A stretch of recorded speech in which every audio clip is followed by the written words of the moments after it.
Welcome back to the Driven Podcast. Today's episode is sponsored by Driven Relationships, where business growth comes from genuine human connection.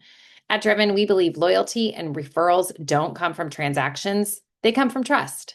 If you are ready to build lasting client relationships and stand out in a noisy digital world, visit drivenrelationships.com. I'm really excited about today's conversation. We are joined by Bernie Gallerani. He's an absolute powerhouse in the real estate world. He's built multiple businesses under one umbrella, from brokerage to mortgage to title, and has created a culture where people actually stay. We're talking agents who have been with him for over a decade. What I love most about Bernie is his perspective. He says real estate is simple. It's just not easy. And the hardest part is you. And the mindset has shaped not only how he leads, but how he coaches others to grow. We're going to dive into his journey, his leadership philosophy, what it really takes to scale, and why he's intentionally slowing things down right now to build something even bigger for the future. Bernie, welcome to the show. We're so glad you're here. Hey, Bernie. Hey, nice to see you. So great to see you. You have built one of the top real estate teams in Tennessee. That's got to make you pretty proud, huh? Yeah, it's by accident actually. I think it was never an intention to do that. I think just through drive of wanting to do something different than where I am at the moment. Maybe, like, hey, we did that at work. Let's go try something else, and it's like kind of by accident. Just being a real estate agent selling houses, and then I had like some buyer's agents, a few of those, and Okay. and I was selling at a high level. I was selling about 150 houses a year personally, and I had a couple buyers agents selling, about 100, 150 or so.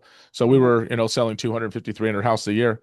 And but I was just drawn back from my personal production into helping my team. And so I hired somebody to say, basically, it's kind of an interesting thing, but I just didn't want to have to be bogged down by the questions and the minutia of having buyers agents and the questions and the training and just all the stuff. And I was just what they call a hunter. I just went out and hunted opportunities to go help sellers.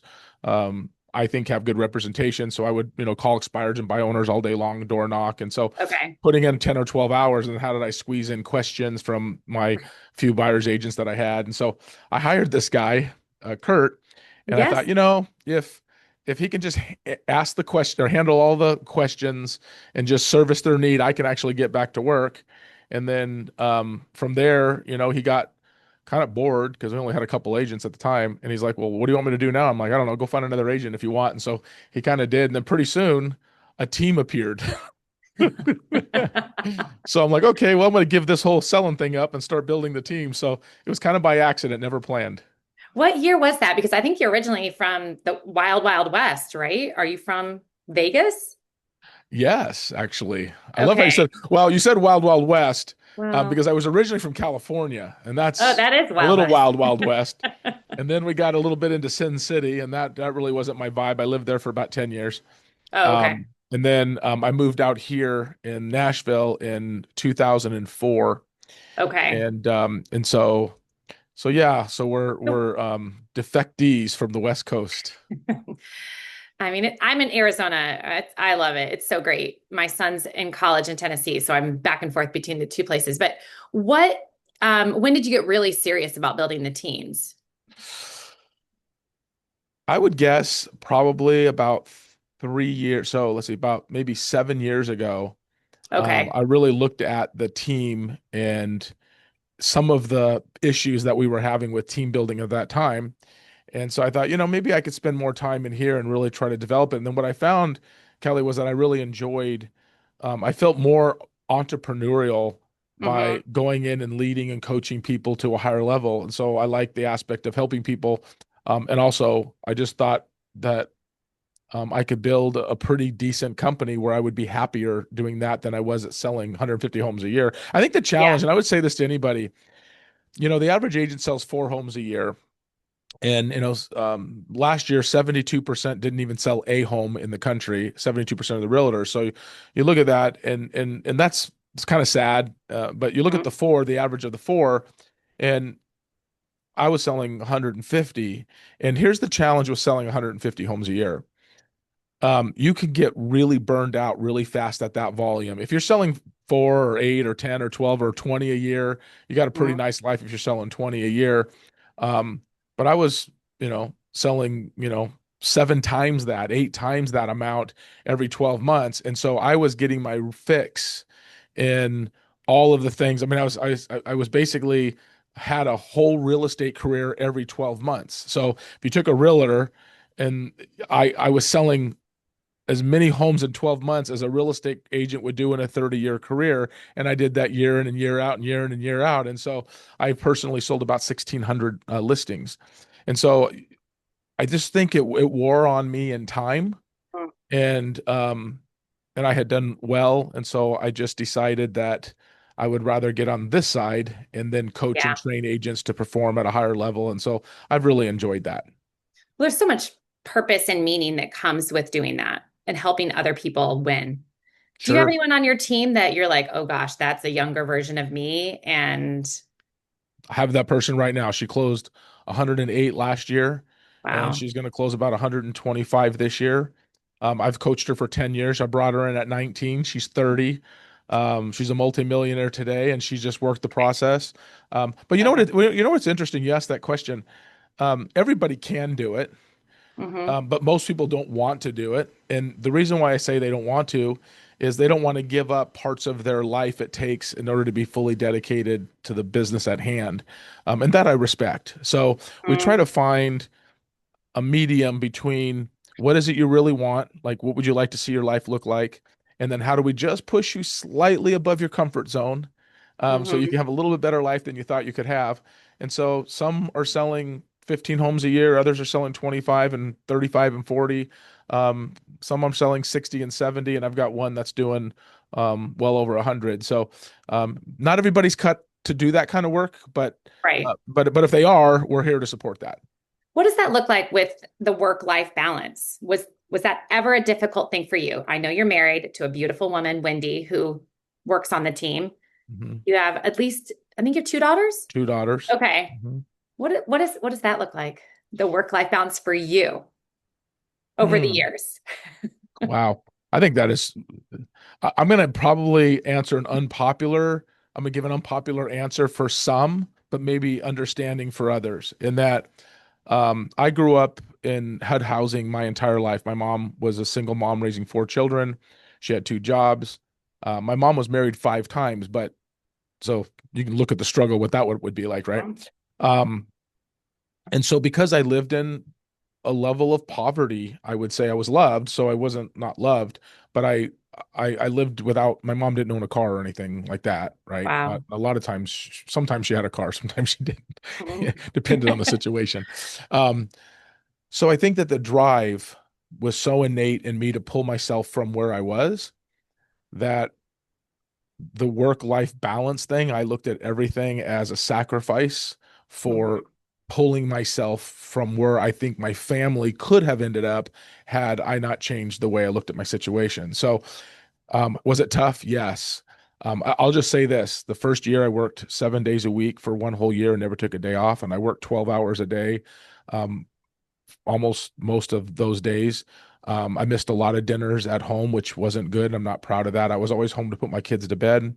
And Mhm. I always tried to carve out time if they had family, like sporting events and things like that, that I felt like I needed to be there, which I tried to be at everything that I could.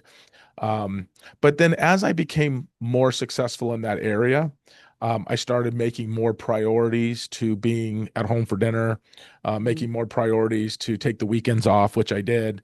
And so my kids were at this point teenagers when these decisions were made to reduce my work schedule. Um, but yeah, I mean, here's what I would answer anybody who's paying attention to this video is, so you got to make sacrifices to grow, and you just need to make decisions where those sacrifices are. But I think the benefit side of it is this, and we'll talk about the good side because that's the negative side. Um, they never had to worry about food. Yeah. They never had to worry about a roof over their head. I got to take them on some amazing trips around the world, some great experiences. Mhm. I got the opportunity to fund and pay for their college education because so there was no debt or student loans that they have Mm. on them, and so I did the best I could, but there was definitely sacrifices. Oh, yeah. But I think, just the little I've known you over the years, and I've seen you with your daughter, and I just see how your wife is. There's a lot of love in your family. And, I Mhm. grew up in Indiana with a farmer grandfather, and my dad was an entrepreneur. He was an Mhm. architect and owned a construction company. And my family was all about work. It was work and church. And my mom dribbled that fun in there, and so did my grandma. Mhm. But I don't think it's a horrible thing for children to see their parents working really hard. I actually think that there's Yeah. a lack of that in our world today of Mhm. there's some laziness in, Yeah. And so it's interesting. Gosh, I'm going to piggyback on this just a little bit if it's yeah, okay. of course. Um, I'm getting ready to do a podcast for my podcast. Um, that says, why do you basically you think you owe yourself? Why do you think you're owed success? Right? Like who told you that you were owed success? And so I I've come to this understanding that most people aren't willing to sacrifice much at all for growth. Mm, Most people, the general population of people, they get up every day and they kind of do what they do and they don't relate to entrepreneurs who sacrifice so much. Some say, well, I wouldn't want to. And I would say, well, unless you've ever done it, you wouldn't really know if you would want to. I would have never guessed that for myself until I got bit with the bug. And so here's what I would say: it's always hard because people want to judge you for how you choose to behave. And I could sit in my chair and go, well, I don't understand why you're not providing a better lifestyle for your family, or I don't understand why, you're not having the ultimate life you want to have because we only have this one life. And there could be mm, different arguments. And there's more people on this far side where they don't relate to the entrepreneurial mind. And I think you can appreciate this because you have it.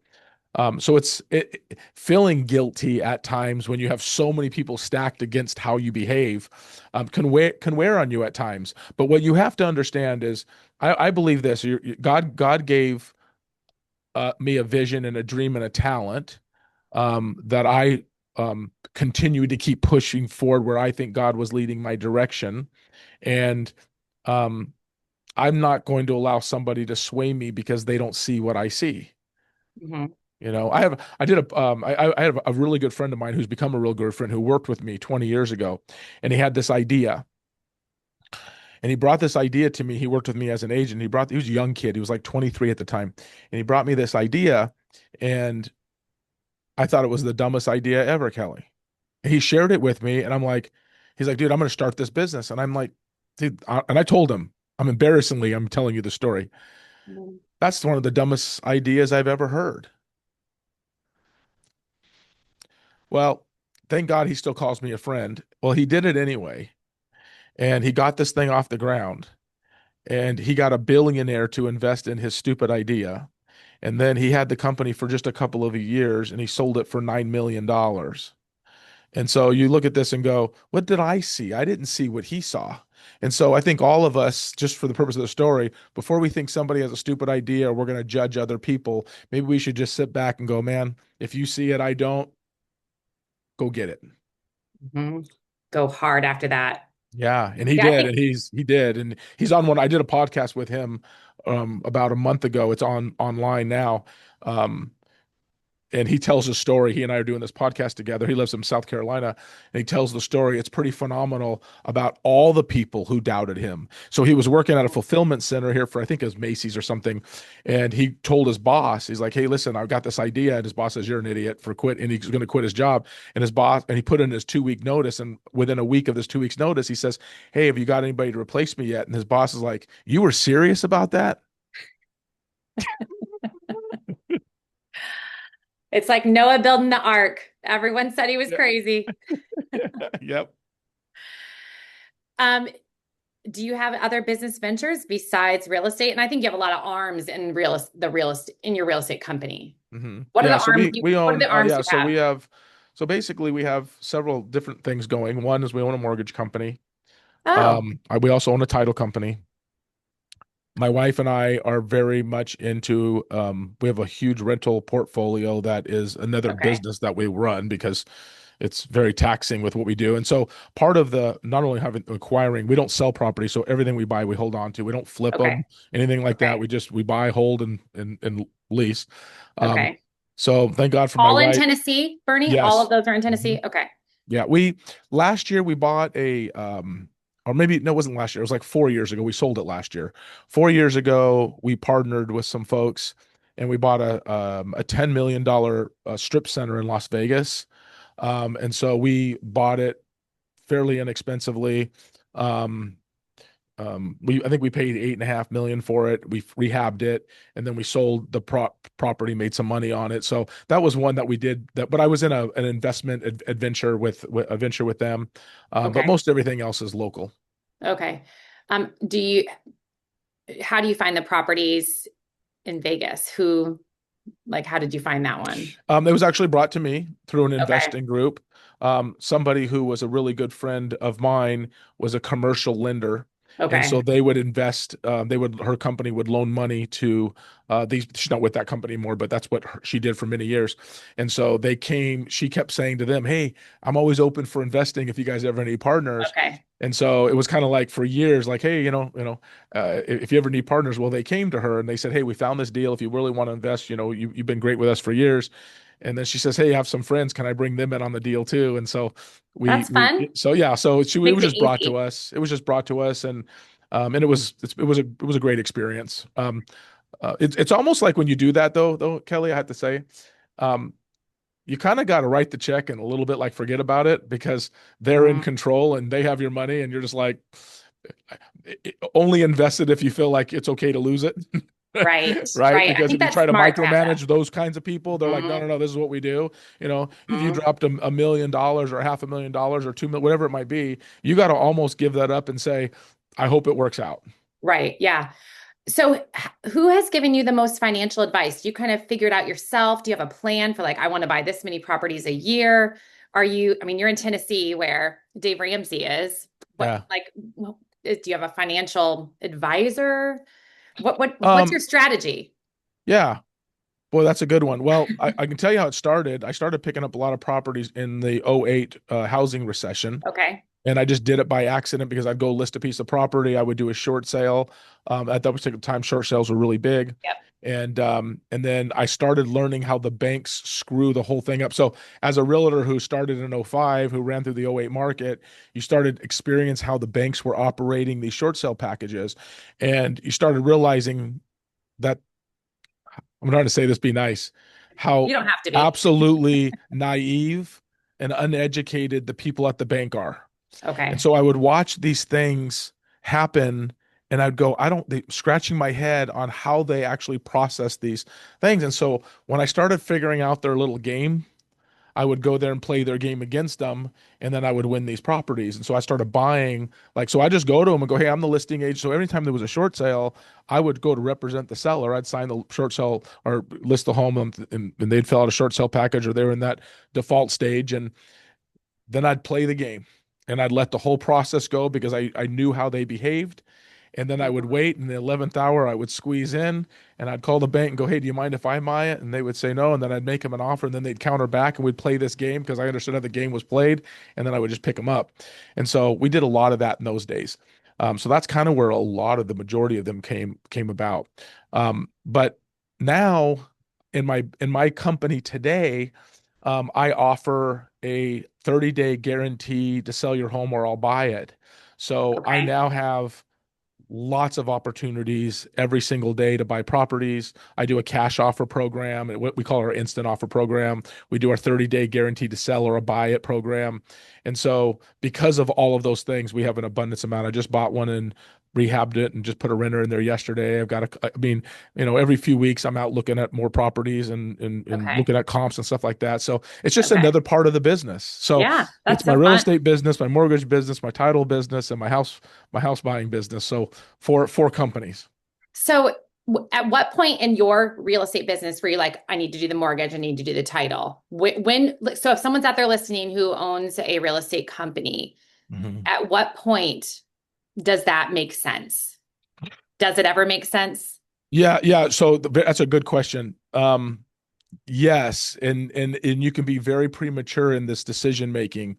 So I would say if you're doing 100 to 120 transactions a year, if you're a little mortgage company, Okay. I'm sorry, a brokerage company, a real estate company, um, there's enough volume in that in the buy side that you can win some of that percentage. So what we do is out of our buy side business, we acquire about 50% of that. A lot Okay. of that's cash, but about Okay. 50% of that is loan side. So if you're doing, let's call it 300, and in my case, 300 loan side deals, meaning that there's 300 people getting financing. Let's say we do 600 buyer deals, and you get 300 of those that are buy side, loan side. You're going to capture about 50 to 60% of that. So you're going to capture about Okay. 150 or so mortgages that you can bring to your side. So if you're, let's say, 100 dealer producer and you have 50% of you, that's 25, half of that. So you're going to probably capture 12 to 15 loan sides annually. There's money in that. Now, not Okay. a lot of money, but there's money in that. So it really pays as you scale. On the Mhm. title side, I would say it's a little bit different. I'm going to recommend that if anybody's listening, go get a JV relationship, go get a joint venture relationship with somebody who's always running it. It's so much fun. When I entered into a JV relationship in the title side, I went to my partner, not my partner, but the guy that I was using at the time. He was a top title company here in town, and I went to him like, "Hey, listen, man, I want to partner with you, not in your company, but I want to create a partnership and a JV relationship." He basically said, "That'll never work." I'm like, "No, I know it'll work. I know people that are doing it." "No, there's no money in it." And he basically just turned me down. And so I just went to the next title company and I'm like, "Hey, I want to open a title company with you. I'll give you my business and then you're going to split those profits with me." Yeah. And they're like, "No, no, no, no." And then I finally went to the third one, and the third one said, "Okay, we'll work this out." Well, the numbers weren't really that favorable that it made sense. So I went back to them like, "No, I need this." And they're like, "No, that doesn't work for us." "Okay, go pound sand." So then we finally found a title company who said yes. Okay. And actually, was pitching all these title companies, and two of them said yes. So that like number four and number five said yes.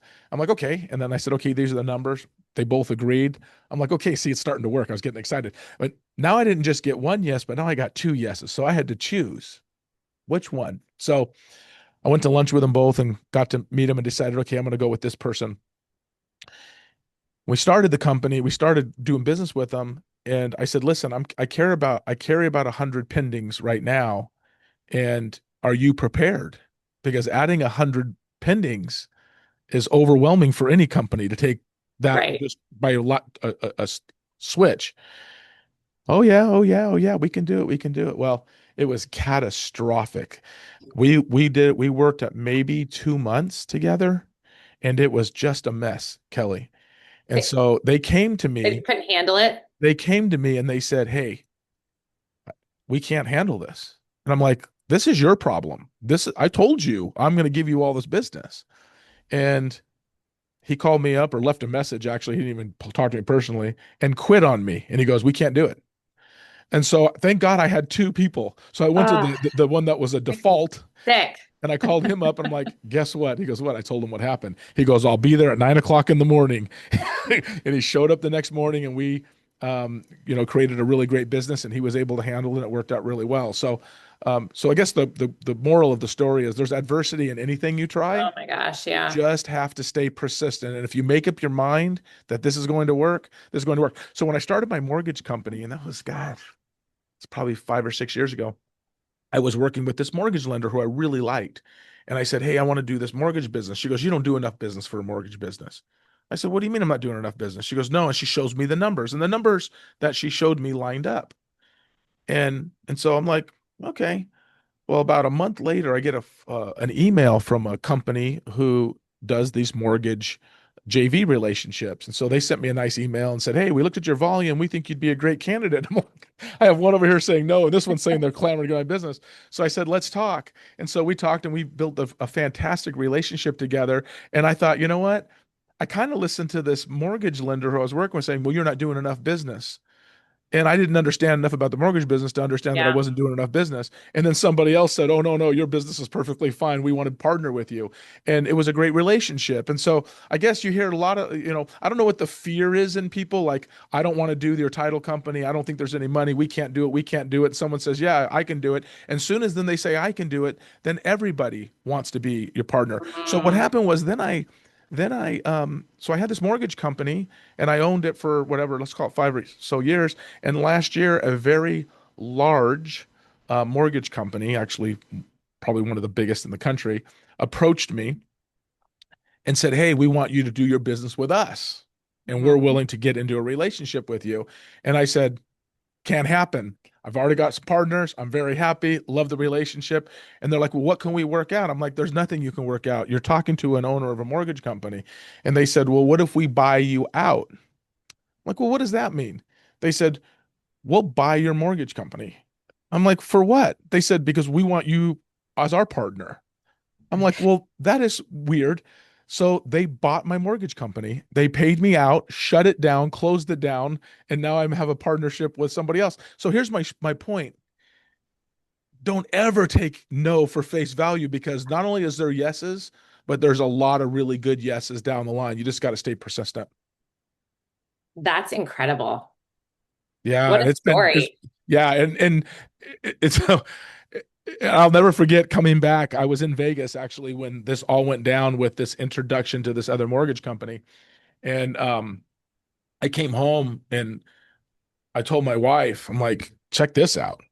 And she was like, no way are we selling that. We love our partners. I'm like, I know. Well, let me show you what they showed me. And she's like, nope, nope, nope. And I'm like, okay, because my wife's also my partner. So Right. Yeah. whether I'm getting excited or not, I got to bring her on aboard, and Totally. she has to be excited, right? And so I said, well, just talk to him. And so she started talking to him, and then she slowly softened up, and then more phone calls, more conversations, more things, um, and then we got bought out.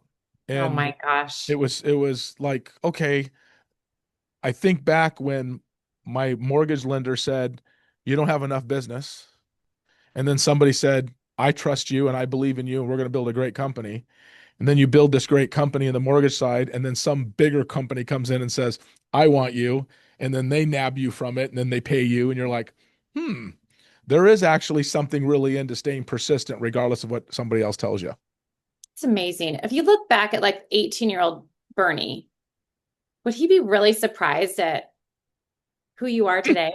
Or are you the same kind of, is this just been in you, like who you are as a person? I don't know. Kind of a, I don't know. I think, I think I think I guess what I would say is the first version of me for 20 years past 18, so we'll say to 40, was mhm. me proving something to me and everybody else. Yeah. So I don't know if it was out of my grit and determination was I'm going to be better than where I came from, and probably Yeah. better than I felt people were feeling about me. Like I had a Mm, certain self-esteem that I was out to prove people wrong of how I felt people felt about me, which mm, wasn't true, by the way. yeah. But it was so that was my fuel.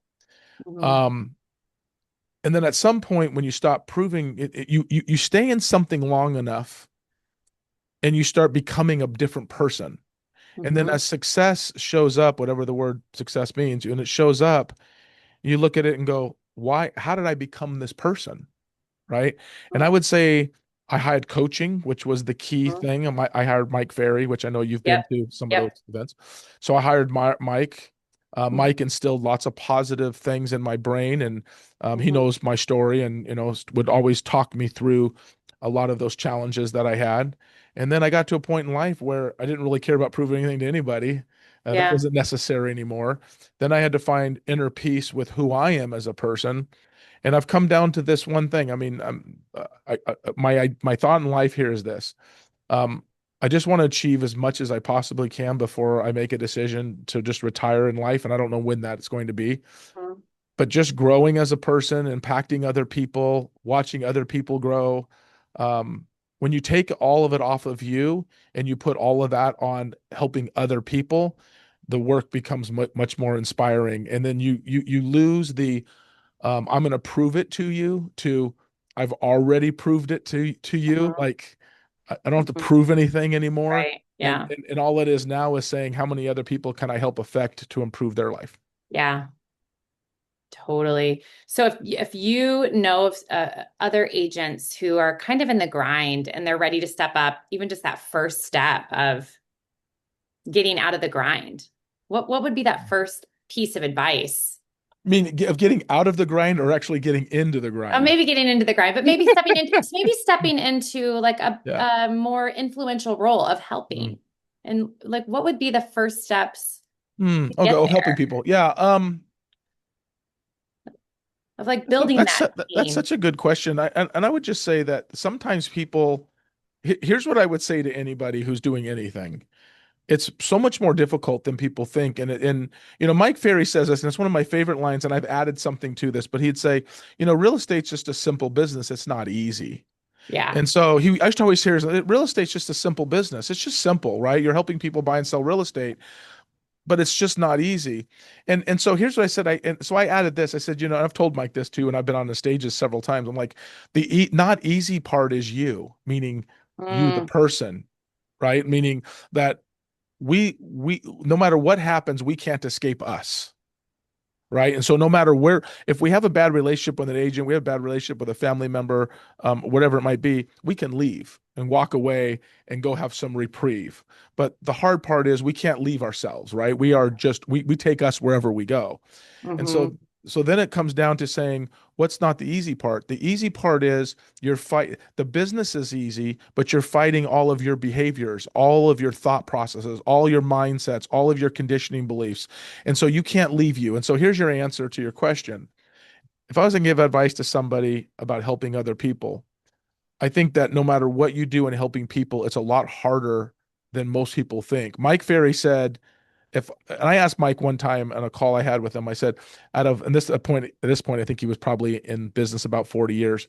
And I said, out of all the years you've been in business, what's the one thing that you didn't realize until later in life? Like you ran this business for 40 years, and what's the one thing that you were like, wow, this I didn't understand? And here's what he said, without hesitation. He said, I really underestimated the amount of time it takes for people to change their behavior.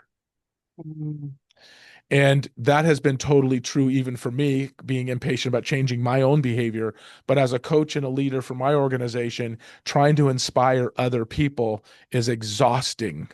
And so here's where I've come with after being in business for 22 years and running my team, in that don't over expect what other people should be doing. Meet them where they are and move them one step forward. And that may be all they want. And Jim mhm, Rohn says it best, the motivational speaker. And I love Jim Rohn. He's passed away, but he always says, if you meet somebody and they're a 3, try to get them to a 4 or 5. But if you meet somebody and they're at a level 3, taking them to an 8, you'll kill yourself in the process, mhm, right? Because they're just not there, because it takes so much time to get it. It's taken 22 years for me to get to where I am today and how my head works. But I wasn't this person, and it took long periods of painful steps of fighting my condition. I'm the problem, not the business. My thinking is the issue. And so anybody wants to have a team, I would say this: go into it by helping people, but lower your expectations on the results. I love that. I joined Hot Pilates last January, and I've seen how long it's taken me to be able to master some of the skills in it. And I'm embarrassed to say, like push-ups. I have never in my life been able to do push-ups, Bernie, until this past year. It probably took me 6 months to be able to like really do 10 to 15 push-ups in a row. That's so Yeah. embarrassing, but I know it's like this tiny little shift. And it Yeah. was a lot of effort to go every day and do that. I see my husband doing Yeah. pull-ups. He does a lot. He does like a half Murph every day and like a Murph on the weekend.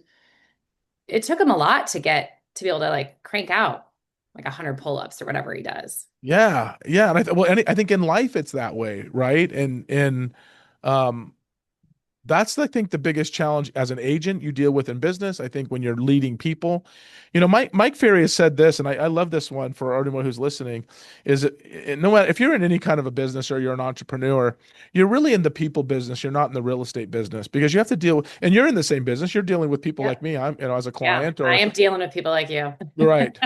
So you not quite sure how to take that one, Kelly. Uh, how long have we been working together? A How many? long time, like 2020, 5 years. Well, I don't think even you Yeah, and I no, worked. maybe. Yeah, I think it was I think you're 2020. right. I don't think you and I even work together though. It's your team works with my team. We're Well, yeah, smart business yeah, because owners. you wouldn't work with us. No. We were not. You wouldn't work with me. I think Our we got teams pushed work off. together. That's right. Yeah, so Um, 5 years.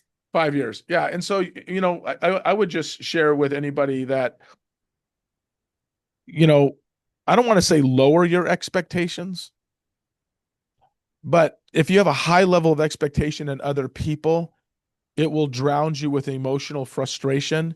And then Mm-hmm. you got to look at the pain that causes you internally and then Mm-hmm. how you're affecting other people. And they will run from that.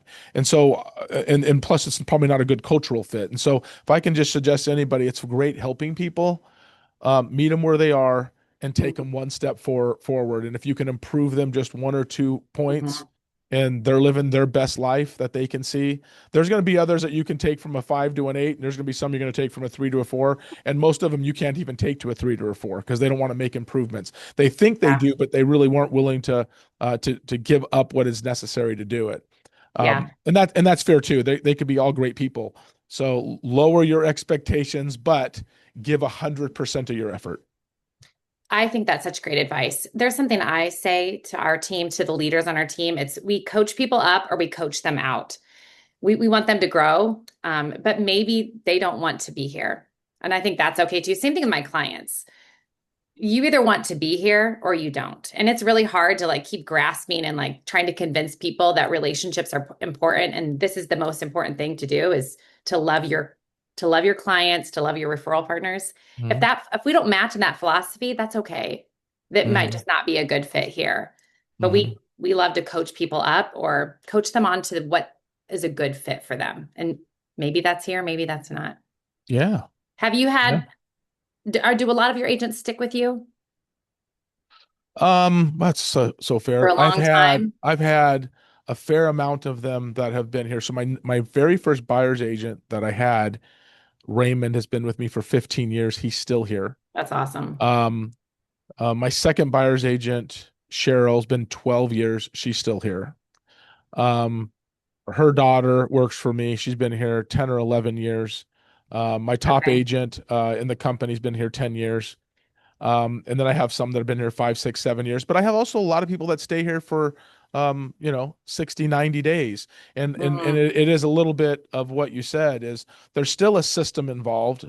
Whether I'm holding them accountable at a higher level, the system itself holds them accountable at a certain level. And if you hmm. can't meet those minimum requirements, which a lot of people really can't, it's just Yeah. being committed and they're just not that committed to the job. And I'm not knocking them for not being committed. They come in, they try it, and they move on. Um, Hmm. so I would say that we have a fair amount of turnover within 6 months or less. We have a Okay. smaller turnover after a year, very small turnover after a Yeah. year. If you're here 3 years, I don't think I've ever had anybody been here 3 years and has ever left. Yeah. Once they're here long enough and they understand the system, they learn it. I've never had one person leave after 3 years. Majority of them leave within 6 months. I feel like my client base is the same. Like if someone's with me for a year, 3 years for sure, they're staying forever. Because they know that our philosophies align. They know it works. Yeah. They know building relationships works.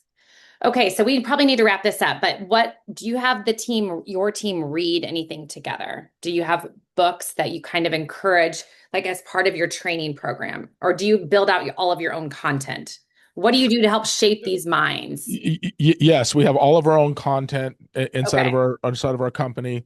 I will say one thing that we've stopped doing it recently because we lost this particular person, but we had for several years a Bible study that we all did together inside Oh, of our cool. company. That was really cool, and we had a little bit of a turmoil with somebody that was helping us lead us in the Word, and so once that kind of thing fizzled out. We stopped it for a little while, but we'll Okay. re-engage that again as far as unity in regards to following God's word. And so we do that as a company. I love But that. but as far as our culture and our scripts and our dialogues, sure, we share books. We talk a lot about those things. Our leadership team here Okay. reads books together and things like that. But what I also found though, Kelly, is no matter what you suggest as an office, like especially when it comes to reading books, they most of them don't really want to improve at that level, so they don't even participate. Mm, okay. So you have like your little clicky group that says, "Hey, let's call it there's 10 of us that all pass books around, right?" Um, I'm listening to one right now that I just downloaded this morning. Okay. It's pretty good, and it's by John Maxwell called "Failing Forward." Yes, I've It read just, that. yeah, and so that's one I'm just picking up now, and so after I get done with it, which will take me a couple of days, I'll probably say, "Man, watch this or listen to this one because it's great," Yep. and then the leadership team will do it, or sometimes my growth leader will share a book with me, or my ops manager will share a book with me, and we'll all read it together and talk about it. Okay. So the management team more so than anybody else. Yeah, yeah, which is important because you can't really, I mean, I think we all can impact a small circle, which Mhm. impacts a bigger circle. I think it's awesome that you're recording training and people are hearing from you. Do you feel like Mhm. everyone on your in your organization knows you? Do they know Bernie? For sure. I mean, I'm in the office every single day. I'm Okay. present. I coach and train. I have lots of Zoom training calls within my group because my agents are all over the city. So in order Okay. for us to connect in training, other than we have office trainings every week in our building, but we do trainings every day for different parts of the business. And so I'll lead a Okay. lot of those, and so we'll do those on Zoom calls. So yeah, I'm very present, and they all know me personally. They're so lucky to have you. Oh, That entire or city's lucky or to have not. you. Like, what in the world? It's kind of what. Does your daughter still work for you? She Or does. work? Both Okay. of my daughters do. Oh, they do. So yeah, Okay. my oldest who just got married. Well, both my daughters just got married 90 days apart from each other. Oh my gosh, But that's my yeah, expensive. yes it is. But guess what? We work hard, so we were able to pay for it. So it's not Yes, a big deal. and they're Yeah. off the They're, payroll, the personal well, they're payroll, technically right? really on my Well, payroll. yeah. I'd like to tell you well, it's a blessing though, right? So my oldest, who's 31, she's a business coach here. So she coaches Oh, the agents. And then okay. my other daughter who lives in Europe, her Yes. husband is British and from London. And so they live overseas. And so she works for me there full time. Okay. And she does all of our SEO content. She builds all of our websites, all of our landing pages. She does everything within the marketing stream of our funnels. So she's really dynamic. She works very hard. Both my kids are extremely great workers, which Good. I guess that's what we instilled in them is go to work and provide for your family. And they both do a really excellent job there. So yeah, so it's a family affair. My wife is the broker Yep. here of the office, and so it's my wife and I and my two kids, and it's a family business, and everybody's in it and thriving. I love it. I'm so thankful to know you. It's amazing.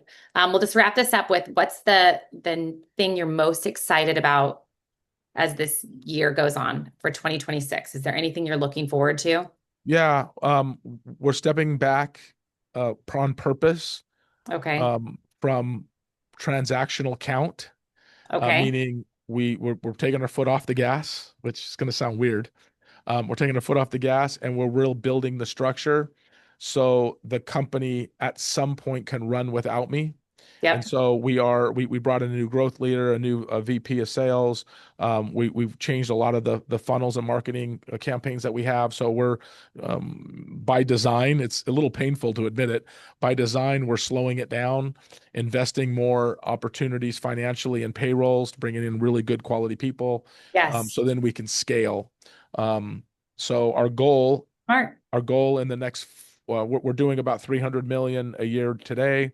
Our goal is to get it to a billion a year, and we've given ourselves 4 years to do it. 1 year, which is year Okay. one this year, breaking it all down, putting new systems, and then a 36-month campaign to go from 300 million to a billion. So um, by the time we get to 2030, we're doing $1 billion um, a year.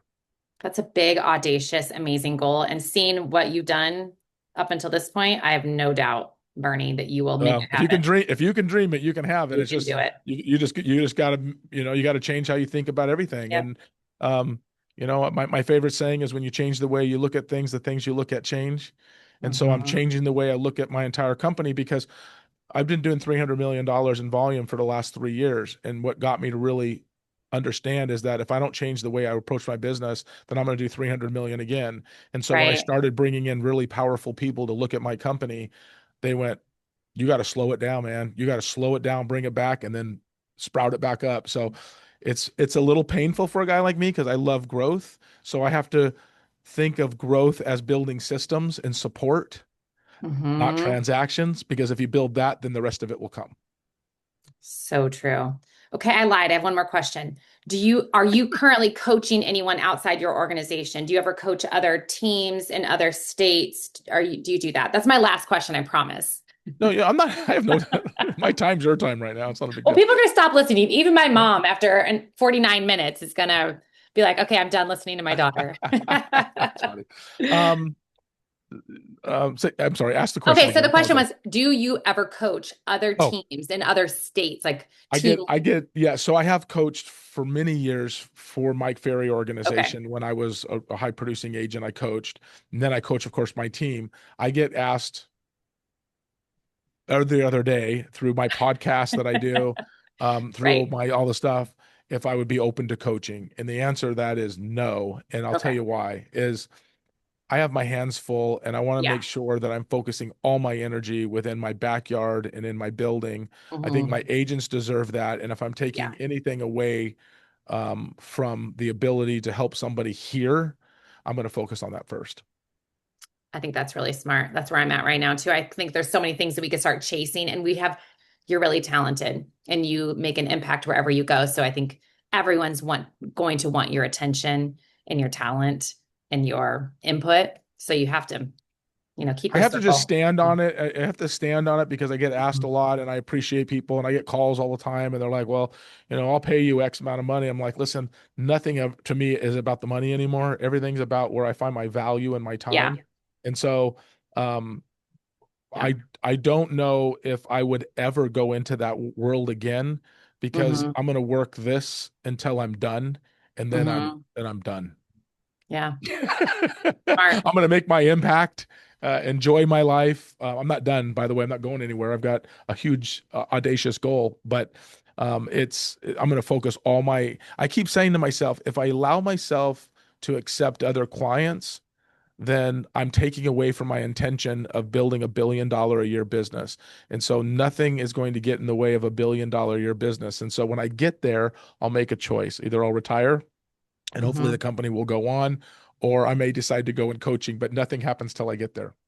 I think it's hilarious to say you'd retire because I don't think someone like you ever does. I mean, You're going to stop doing one thing and then you're going to it might I look gotta, different, but I can't see you like not giving your gifts and talents that God's given you I to don't, the world. yeah, I don't mean, I honestly, I have no idea what I would do. I really think that working is my hobby. Yeah. It's weird, right? Like, and I know you No, I probably don't think it's appreciate this. weird. And it's like, you're I going, well, get what it. else do you do? I mean, I just read. I think about work. I write business plans. I mean, this is all I do. You're such a nerd. I don't play golf. I don't play pickleball. Oh no. Well, I think no matter what you do, you walk into that room like God sent you there and Yeah. you share your gifts and talents, Yeah. no matter what stage. I think all of us need to do that, no matter if we're 95 or if we're 5 years old. You need to walk in there and make a difference. You're doing that. Well, I appreciate you saying that. And True. it's, I do believe that God has giving me a direction that some people can't see. And I say to myself, I'm just going to continue to stay in the lane that he is empowering me to be in. And when he tells me to make a left-hand turn, then I'm going to make a left-hand turn. But Okay. until then, I'm just staying the course. Can I tell you a funny story before we go? Yes. I don't bore your mom. My my daughter who got married just in January, her boyfriend or husband chased her for a while, and my daughter was not interested at all, like zero interest. And he said to her, he goes, he's very religious. My daughter's very religious. Okay. My son-in-law is very religious. Okay. And so he goes, her name's Kylie, and he says, Kylie, you don't understand. God has already told me you're going to be my wife. Oh I'll gosh. let you work it out with God, but I'm going to be here because he's told me you're going to be my wife. And she was dating somebody else. And he told her, you're gonna be my wife. I'm just gonna why. And then she would call him because they were friends. And he would go she would go, well, you're feeling unrest because God's giving you unrest in this relationship. I'm supposed to be the person in that seat. And this went on for some time, and he just would sit back. And so soon as they broke up this other relationship, he went out and bought an engagement ring and then just held on to it because yeah. And then he came months and months and months and months later. He came and asked us for her hand, and then he said, I bought this ring well before we ever dated. My gosh, what a beautiful But I story. love that story about God's grace and also God's vision for us because he was so solid on what he believed was true. And I would just say this about me. God's got me in the lane I'm supposed to be in, and he's clearly defined my role. And until he tells me to stop, I'm just going to keep on going. Thank you again for joining us today on the Driven Podcast, where we are all about growing relationships in life and business. We hope today's story reminded you that behind every brand, every business, and every big idea, there's a real person choosing to show up, stay rooted, and lead with intention. Your story matters. So keep building, keep loving, and keep doing the hard, beautiful work of showing up in both life and business.